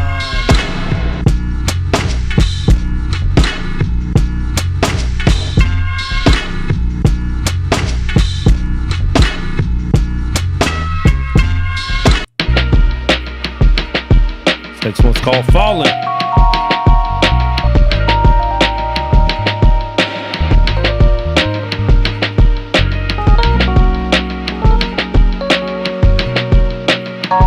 Is that Rhodes piano? Yeah. Is that you playing? No. Oh, okay.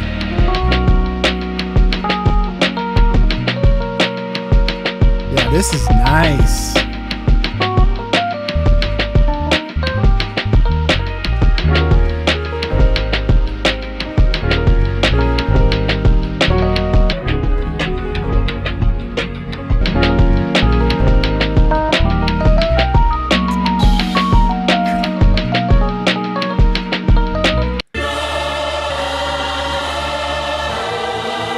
And this one's just hard. Like, this surprised me right here.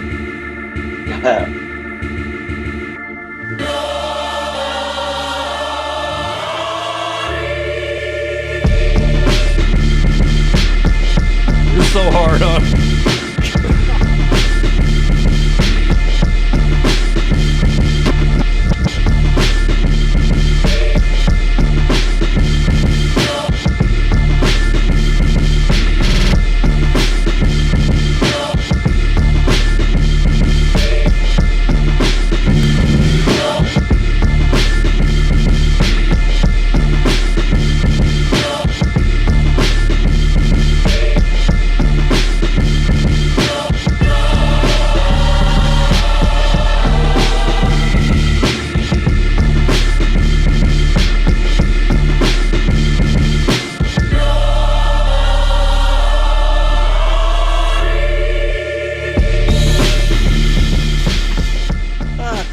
That one definitely. I was freestyling in the car for like an hour to that one. All right, dope. Yeah, that one. But that's what I'm saying. Like, they're so different. You have so much variety in here. Like, you got something that hard, and then something like this, Love Is Love, where it's just like you can get comment on this one easy. This is a vibe right here.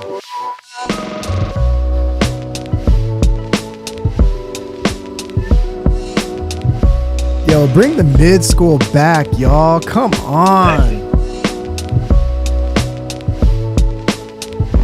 That's exactly what I'm talking about. The soul. Where's the soul? That's what I'm saying, though. Yep.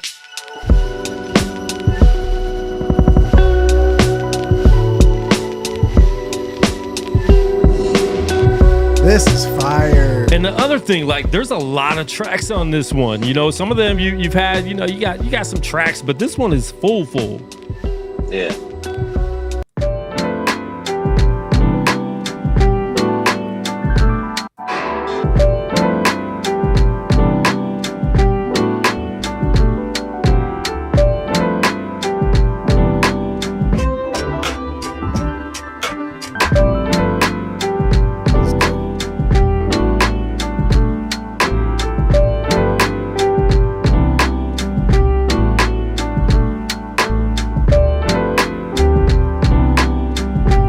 And this is the other one, Life, featuring Taylor Gray. It's got such a dope voice. Yo, what up, Peace? Check. This wheels up, another trip, passing business in New York. The perfect elevation got me pondering true north. Yeah. Another year where I question what's close to me. Another life season where I question God openly. I never interrogate, I just let it marinate and slip through the narrow gate and strip off these tearaways. Step in the layup line. I took jewels from the underground. Somehow I resurfaced and made it mine. And I'll be on David time, a battle-worn shepherd king fighting my urges. But I ain't acting nervous, they waiting to see it fall. I wanna see it too. See, I don't need these platforms, just trying to see it through. The sermons is transparent, we teaching the transparents. Peeking the man's errors, it's deeper than sand scarabs. Look at the outrage, I need jerk, I throw the book at the outrage. It's life, dog. Yeah, it's life, dog. Everybody got to rewind that. Alright, That was good. Yeah, it's life, dog. But I'm telling you, his style of beats beat Taylor Gray a lot. Yes. See, this is me right here, dude. This is. Yeah, this is definitely your style. I'll drive to this all day. When you're painting, are you listening to instrumentals? All the time. Yeah. That's when I try to freestyle.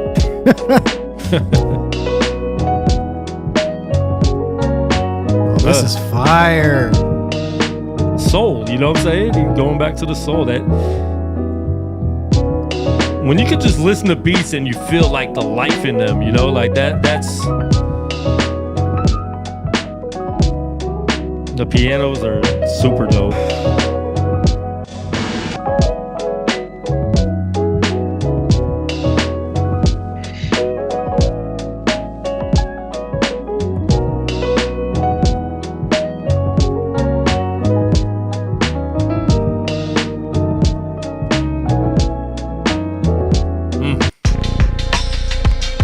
And another hard one.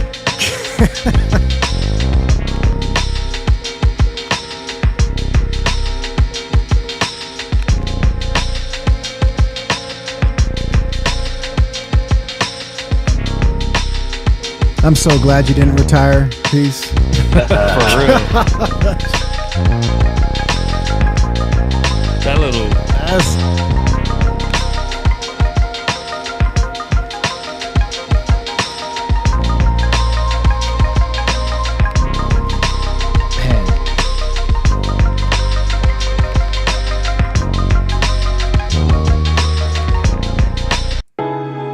All right, two more. Last two. I want to hear it closer because he said that's his. Yeah. Yeah.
For real. Son that said mad inspiring. That's for real.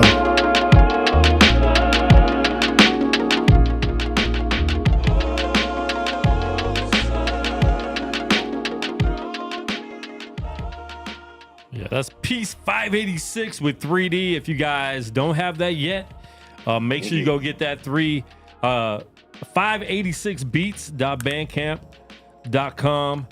Make sure you check it out. We'll have the link in the bio, in the description of the YouTube video as well, once we go off the live. But Mad inspiring, much respect, Terra Firma. Another producer right there, Sundance, out of New Zealand now, by way of he actually lived in Hawaii too before they moved out of the country. Yep. So Yeah. Oh.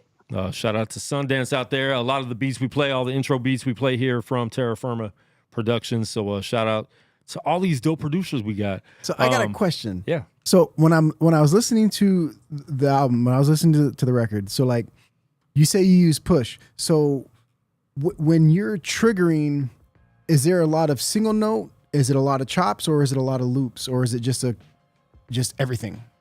Because I'm trying to, because it goes so fluid. I'm just like, how are you chopping that to make it sound like it's played? That's why I was like, did you play that? And do you ever make videos of you doing in the creation process? Mm-hmm.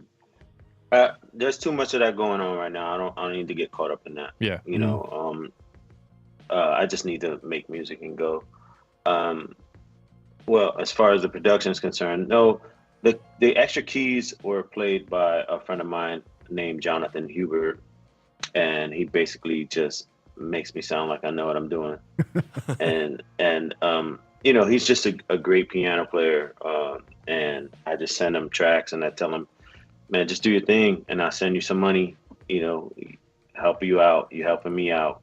And then when he brings them back to me, then I just drop them in, and you know, sometimes I chop them up, sometimes I'll use certain pieces, and oh, I like this at this part, you know, so I'll figure that out. But for the most part, he just plays, and then he sends me maybe like 2 or 3 tracks of different types of piano sounds, like a whirly or like a Rhodes and maybe a piano. And then I figure out which one I like best to go with the sample that I use to chop. Because, you know, I'll go in and I'll find a sample and I'll chop it and I'll program it the way I feel like, oh, this sounds nice.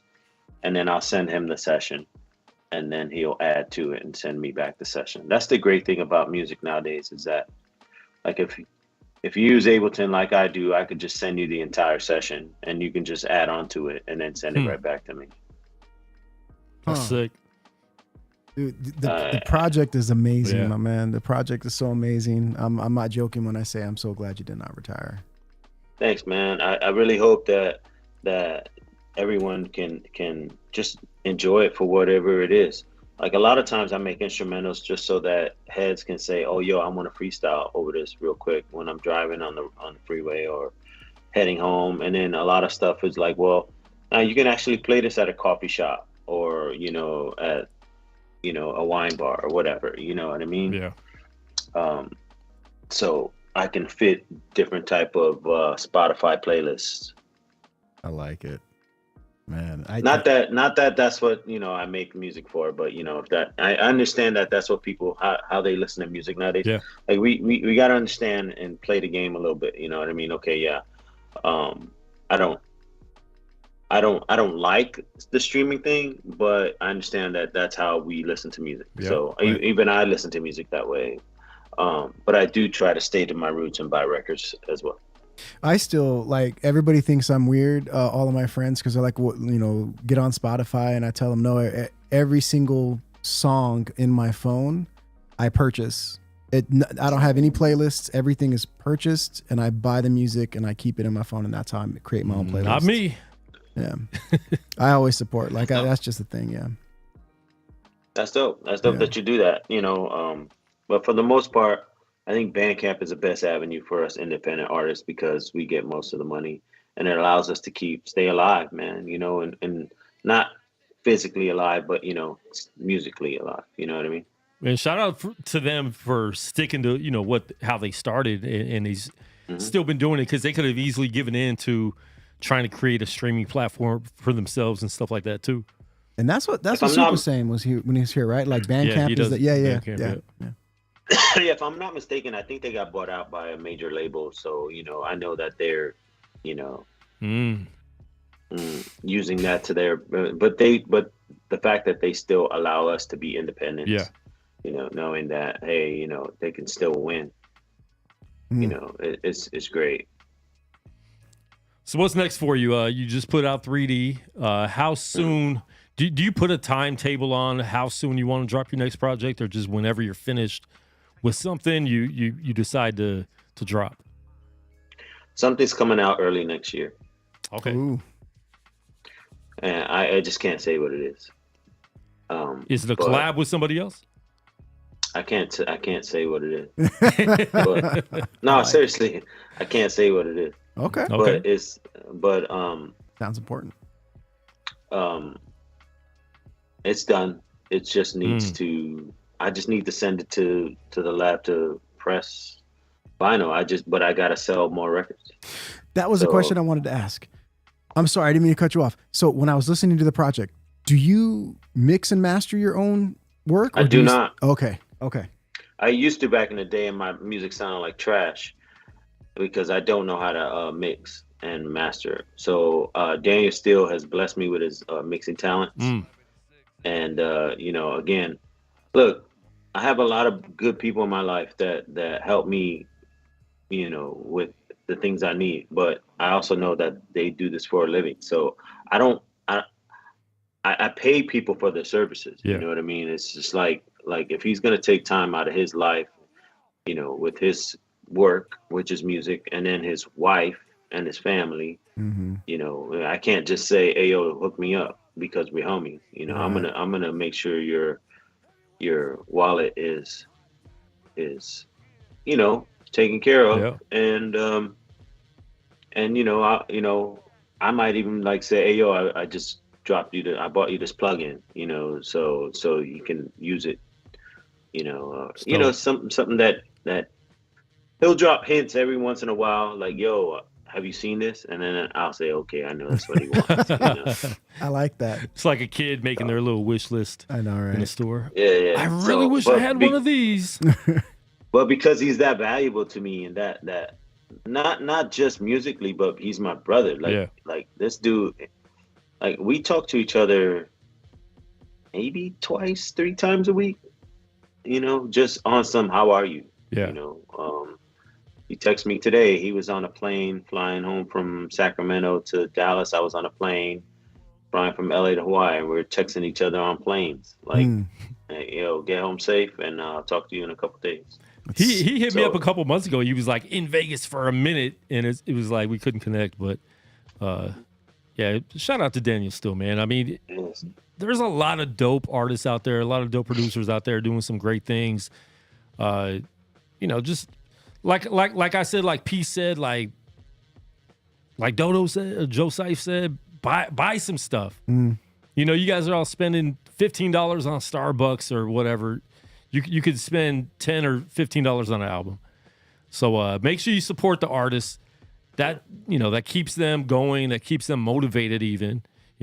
Like Peace said, he has a full-time job. He doesn't need the money necessarily, but it's nice to get paid for the work you're doing. So make sure you support the artists. It's basically helping me buy more gear, more equipment, more plugins, more sounds, more. If you want the music, you're helping me make what you want. So it's like this. Like, do you want the gumbo? Well, you gotta get the crabs, yo. Yeah. You gotta get the shrimp. All right. So let's all pitch in, and I'll make it.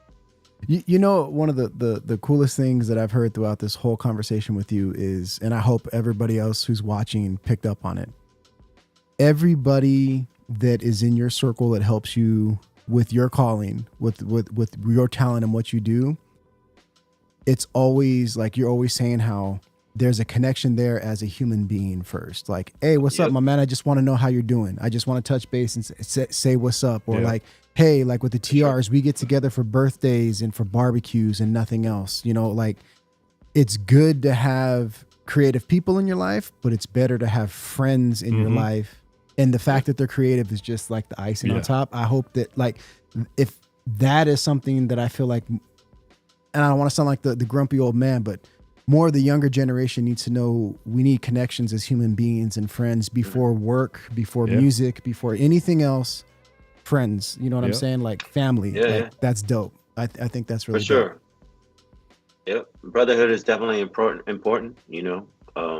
having relationships. And again, it's beyond the music. Yeah, music is what we do, but for everything with Daniel and I and Taylor and I and it's more like life. We just support each other and help each other however we can. And with the TRs, they're family. Right. That's just, we're just family. Macho will be here Thursday. He's staying at my crib here in Hawaii, dope. like for the weekend. Dope.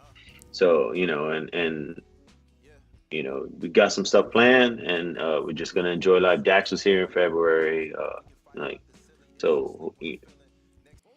See, that's the cool thing. If you move somewhere and you still want like to keep your friends around, move to Hawaii. Yeah, because everybody wants That's to go. it. Hey, I'm gonna go visit. I'm gonna go visit you. I want to come see Exactly. how you're doing, bro. Exactly. Yeah, I've been here a year. I had like I think 10 people stay with me within the year. Like I was in Portland for almost 2.5 years. Not one of them came. It's Portland, man. It's the P. Like it's That's just, what it is. But that's the It's same thing cold. with Vegas. Like Vegas is a tourist attraction, but they're too busy doing other stuff. And I have to let them know, I'm like, bro, you're on Fremont Street. You could walk to my studio in 10 minutes and be here. Oh, I Are you didn't know still you were at the that same close. spot from way back in the day? I'm close to there. I'm about 5 blocks down. yeah. Oh, okay. So it's like more down east from where you were. But Yeah, but 'cause yeah, your studio looks dope. still same spot. You know what I'm saying?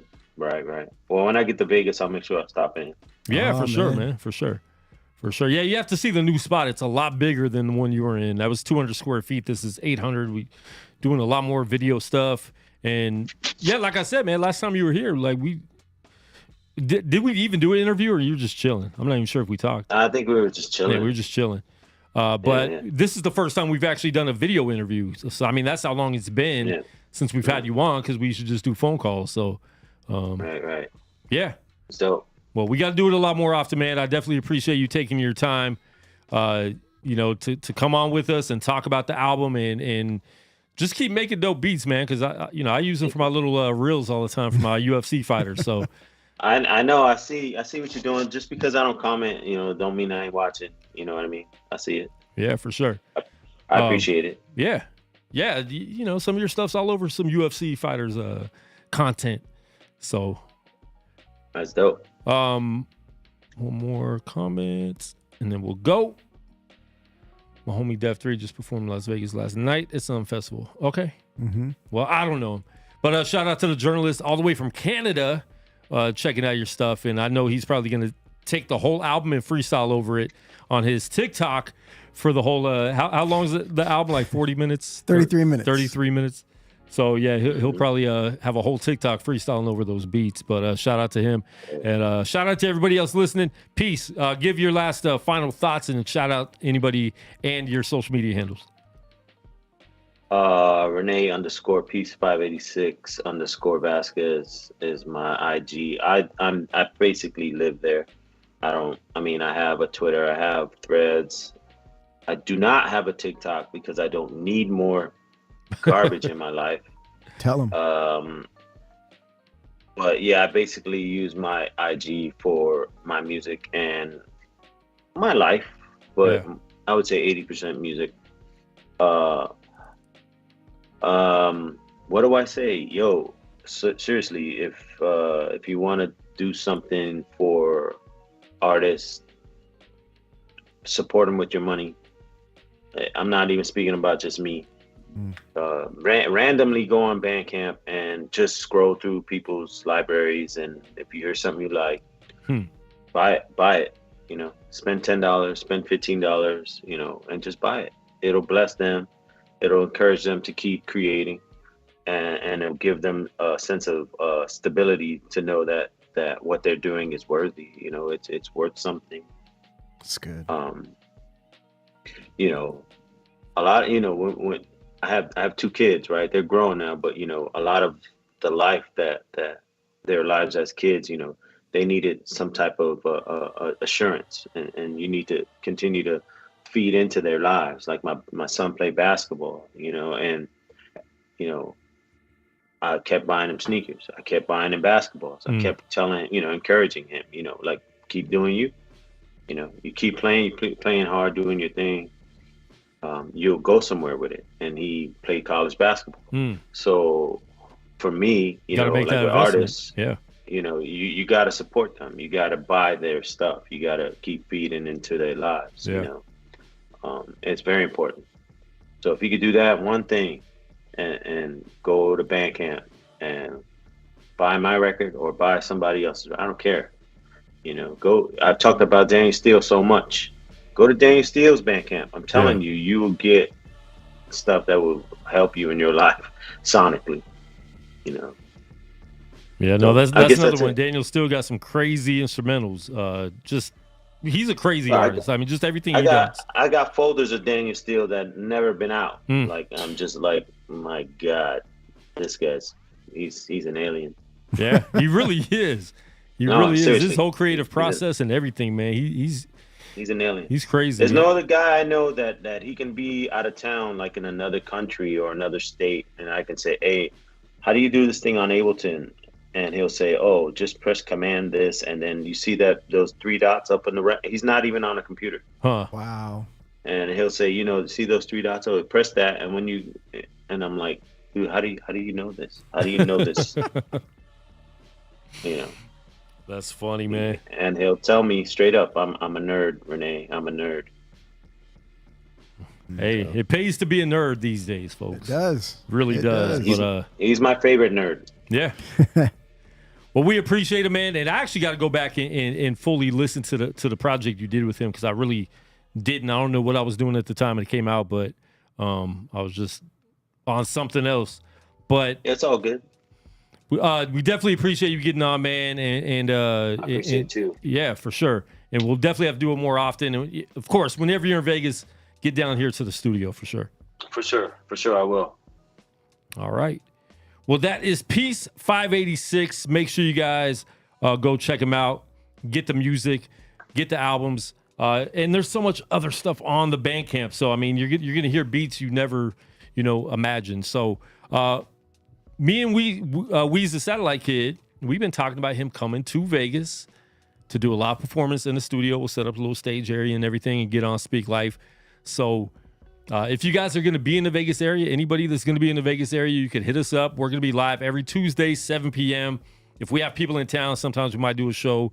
I know Soup was in town. He was on a Saturday. Specialty show. Yeah. K-Drama was out here on Saturday. I was trying to get him in, but he was pretty much in to do the show and then getting right out. So it was more difficult to connect with him, but me and him will connect. We'll Skype him in sometime soon. But yeah, if you are in the Vegas area or plan to be in the Vegas area or just want to come to the Vegas area, if you're an artist, if you're dope and you want to get on the show, we will have the mic up. We could do a whole set. We've done that once or twice before. And we are going to be doing the Gorilla Cross 180 hip hop events in the studio coming up soon in the new year, where we'll be having maybe the 4th Friday or 4th Saturday where we'll have like a full 2 to 3 person set in the studio, doing some live sets, a little MTV Unplugged style, or I can't remember what, Tiny Desk or something like that. I've never really seen it, but every time I tell people that idea, it's like Tiny Desk. They bring that up. It's like Tiny Desk, but Unplugged is more. Yeah, I think we've been, we used to do it in the garage a long time ago, so we're not like stealing any ideas, but we want to do more live stuff. So if you guys are coming out here, you got new music. If you're in Cali, especially, it's an easy drive to get to Vegas. So just do it. Yeah. And shout out to Avery for doing a show on Fremont. What was it, on First Friday? Just a couple of days ago, right? Oh, I didn't know that. Yeah, he was in town. It was all over his IG. Thanks for hitting us up, Avery. Hey, look, my man's doing things, man. Like he's making moves. So I'm not sure if he's watching or not, but yo, like big up, keep it moving, my man. Like I'm proud of you. And shout out Soup the Chemist, great interview. We definitely appreciate you tuning in, bro. And you're always in Vegas, so this is you always got a place here. Open door. Always open door right here. Mm-hmm. We will be back live next Tuesday. We're going to try to be live every Tuesday at 7 p.m. West Coast time. There's some Tuesdays we can't, depending on UFC week, because we have stuff going on in the studio during that time. On Tuesdays, we won't be tomorrow, but we will be the Tuesday after that. So check us out. We'll be having a lot more live interviews. I know it's been a long time. We're trying to stay more consistent, working and life and stuff like that. But we have a lot going on with the YouTube channel. We're finally at that place where we can start making money off the YouTube channel. So we want your support. We need your support.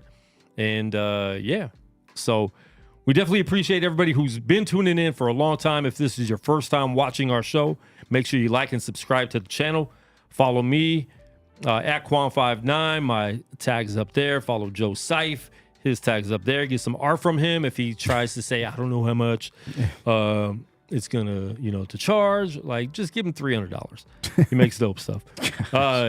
And follow at Gorilla Cross on all social media, especially YouTube, Instagram, all that stuff.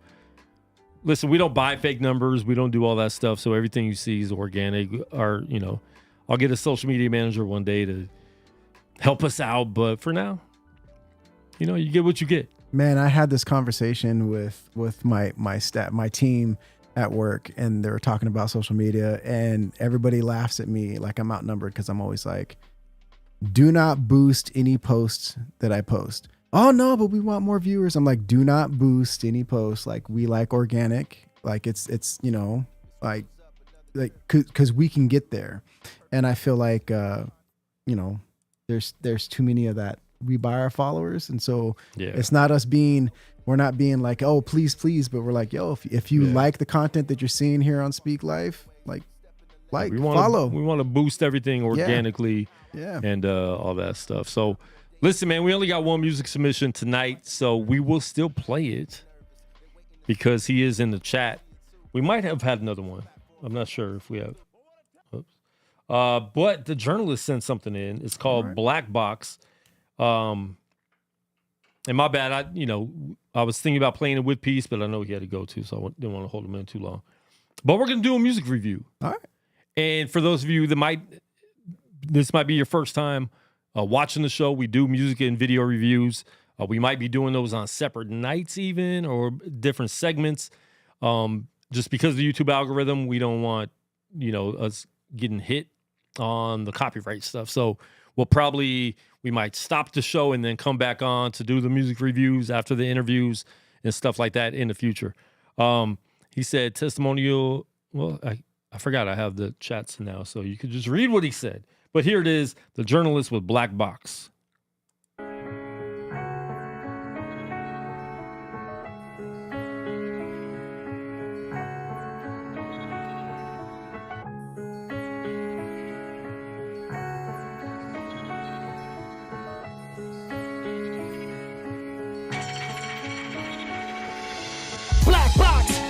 Rescued from the deep thoughts, hateful secrets that I keep, deep scars from the crash into the deep, but this deep love give me peace that will keep. Yeah, the black box, voices rescued from the deep thoughts, hateful secrets that I keep, and these deep scars from the crash into the deep, but this deep love.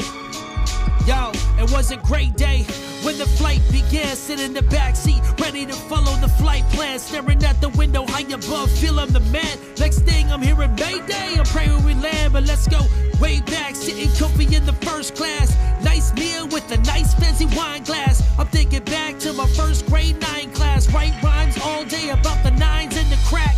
Dreams of getting signed off all of my dope rhymes, and at the time, jewels and don't fill up all my rhymes. I got deeper with the Lord, realized this gift's not mine. The demons in my mind, walking near the minds, trying to shine. But that's the price of one to blow up. Forget the purpose of why you even show up. Every show you live was seeing them hands up, but all changed when I surrendered and put my hands up. Black box, voices rescued from the deep thoughts, hateful secrets that I keep, deep scars from the crash into the deep, but this deep love give me peace that will keep. Yeah, the black box, voices rescued from the deep thoughts, hateful secrets that I keep, man, these deep scars from the crash into the deep, but this deep love.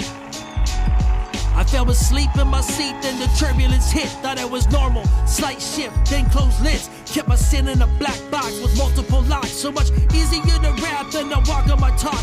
Eyes opening now, I feel the cabin rock. No seatbelt on, so my head got clocked. Hit the seat in front of me, bounce like tire socks. Hit the floor, head fuzzy, man, I'm needing the dock. Thoughts like a boat, on anchor leaving the dock. Was flying out, the engines dying from small sparks. Flames in my window, the cabin lights go dark. situation looking dire, I hear the fire bark. The plane begins to nosedive, we rapidly plummet. Yes, this is the end, we're falling hard from the summit. Ground getting closer, no longer living above it. The engine's going idle, man, these idols are coming. So many hidden sins that locked away. I smelled the smoke, but I prayed all the flames away. Now these flames burn the entire plane away. God, please take all my pain today. Black box, voices rescued from the deep thoughts, hateful secrets that I keep, deep scars from the crash into the deep. But this deep love, give me peace that will keep. Black box on the table now as you sit and you listen. Water dripping off the device, took a real lick and survived though, and rescued from the deep waves. Water in the flames couldn't destroy the sound waves. Soak them into your ears. Hear when we're wrong. Broken pieces spread out on the table, put in the songs. Lyrical psalms. I felt like David on the rooftop. Lies in my heart proclaimed there was truth to hip hop. And just stop. Cages broke all at once. I got all I was chasing. All at once. Forgot it was in God that I trust. The gold bars soon showed they were really rust. I knew sin was bad, but crash with impact. Integrity knack. Though I preach, I'll never retract. Blazing trains, hopping clouds, and riding these tracks. I was preaching the light, but I was living in the black box. Voices rescued from the deep thoughts. Hateful secrets that I keep, deep scars from the crash into the deep. But this deep love, give me peace that will keep. Yeah, the black box. Voices rescued from the deep thoughts. Hateful secrets that I keep, man, these deep scars from the crash into the deep. But this deep love, give me peace that will keep. All right, that's the journalist with Black Box right here, Speak Life Radio. We appreciate the submission. We really didn't promote it all to get submissions, so that's why we only have one, maybe two. But the one thing I did notice is the recording. It doesn't sound like super mixed or mastered well. So that's one thing I would say. Like maybe, we've talked about it a million times, but just make sure it's mixed right. Just make sure you're recording on a good mic, getting it mixed properly, and all that stuff. So, lyrically, like, man, it was dope. He could spit. I mean, we already know that. The hook, it was cool, but it's very chanty, and I think a lot of his hooks are kind of like that, which is okay, but there just needs to be more flavor on the hook to really, like, get it up, because, like I said, the verses were dope. So I think the hook needs to really complement the verses and not just be a break in between the verses. I think a lot of people do that. They just need a break in between the verses, so they don't put a lot of time into that hook. So I put a little more time into the hooks, and not just repeat what the title of the track is. I feel the same way. So like one thing that I did notice is from the journalists, like a lot of those older submissions, the rhyme pattern has gotten a lot more technical, and I really like technical. Like the way, like I'm expecting there to be a rhyme here, and then you keep going with it, like a different rhyme pattern, and that was really dope. Like I like that.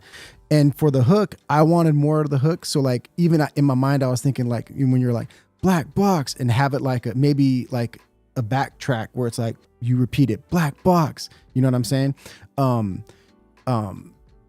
That way there's more going on. Or if you're gonna, because the storytelling was dope. I loved how it was one whole story, and how all the sin was inside of the black box. Like I really loved all that. Maybe each hook will kind of sum up what the verse was just talking about, or go into the next verse, like kind of give a foreshadowing of the next verse.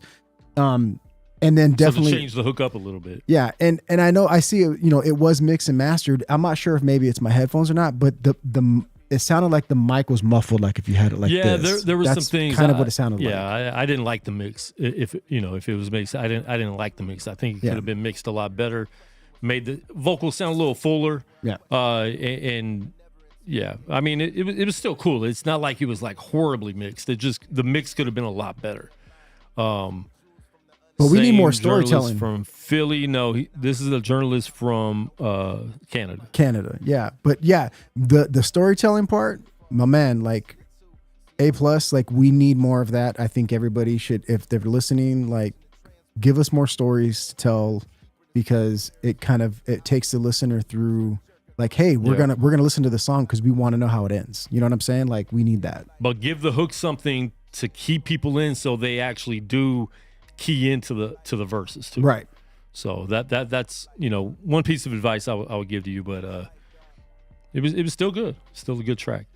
But we're not giving money out tonight because we only got one submission. Yeah. But I'm glad we had a submission because that was good to hear. Like, I liked it. It was good to hear. Yeah. Well, hopefully you can come back on a Tuesday. Coming up. But we appreciate all you guys. So make sure you tune in and please share this show, share the interview for those people that didn't get to see it live. We'll be putting it up again as well. And please share the things we do. Gonna be making a lot of reels on Instagram and YouTube and maybe TikTok. That's one thing, man. Like, I'll go on TikTok, but I just, like Peace was saying, it's just too much other stuff. It's just another thing, and it's overwhelming because I run YouTube channels for other people too, and then doing all my social media channels, and it's a lot. It's a lot. It's overwhelming sometimes. So hopefully I can get an intern in here to help with social media and get things up. But we are at that point of our YouTube. We have enough subscribers already, trying to get those watch hours up so we can start doing the super chat, start monetizing the channel. And once we start monetizing, we'll be doing a lot more, not just because we want money to do things, but it's like we've been putting a lot of work and a lot of time into this show. So we want to be able to monetize so it can get better, so we can do more things. So I can hire an engineer. We can sit on the other set that we haven't even shown you guys yet. It's dope. A whole other dope set. But we have another set in the studio that, I've used it on some other shows, but not our show here. So, it's good to be back. We want to be more consistent, so we will be doing more music reviews, and we will be interviewing a lot more artists. And we're going to be doing a little something different in the new season coming up in the new year and getting a lot deeper with some topics with, I know a lot of people that come from the human trafficking realm, from the escort realm that we want to get on the show and give their testimony, give their struggles, even as Christians working regular jobs that are like, man, I'm working super hard to make this $1,000 a week when I only had to come to Vegas and make $1,000 in one night. So there's a lot of those stories out there, and a lot of people, out here that need to get off the streets, that need to hear that. Get some pastors in here to do some interviews with us and kind of correlate what we're doing with what they're doing in churches and the way the world's going, and just get different interviews. We don't want to just do hip hop all the time, even though we're still going to be based around hip hop. We want to expand a little bit to other things. So, So we need you guys to share, let people know, spread the word and stuff like that. So anyways, we could talk all night, but I need to eat. Joe Seif needs to go home. Hey, it was fun. Thanks for having me back out. I'm glad we man. were able to do something. This was a really good interview. Shout out to Peace. Shout out to everybody that was in the chat. Shout out to if Sundance, if you're still watching, big up. And journalists, good job, everybody. And like I said, shout out to all the OGs we had. We had Macho in there. We had Shames, Worthy, Journey. He learned how to log into YouTube tonight. Soup the Chemist was in there. Even though I've known a lot of them for a long time too, so it's just dope seeing them. And hopefully, I'm not sure. I know we have highlight reels and clips of that concert, but I don't know if they've recorded the whole thing because I'm gonna see that concert. Oh, I'm still. I know, and I meant to hit you up. I was gonna hit you up, but I was looking at my Thursdays. I'm like, there's no way I could get out of town with all the shows I have on Thursday nights. So yeah, it was a little rough. Michelle Lynn definitely will be sharing. Much love. We appreciate you so much. Follow us on social media as well. We appreciate everyone for tuning in. We will be back next Tuesday, 7 p.m. West Coast time, right here on Speak Life Radio. Get that Peace 586 3D album now.